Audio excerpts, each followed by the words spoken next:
গোপালগঞ্জে এনসিপির ওপর হামলায় ঘটনায় আইনশৃঙ্খলা বাহিনীর দুর্বলতা ছিল বলে মন্তব্য করেছেন চরমোনাই পীর মুফতি সৈয়দ রেজাউল করিম।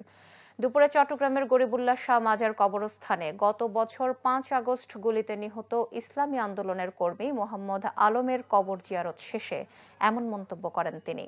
বলেন, এনসিপির নেতা কর্মীদের ওপর হামলাকারীদের বিরুদ্ধে সরকারের পক্ষ থেকে যথাযথ পদক্ষেপ নিতে হবে। জুলাই আন্দোলনে যেভাবে সবাই দলমতের ঊর্ধ্বে উঠে আন্দোলনে নেমে ফ্যাসিবাদী শেখ হাসিনাকে বিদায় করেছিল, দেশের স্বার্থেই সেই ঐক্য ধরে রাখতে হবে বলেও মন্তব্য করেন তিনি।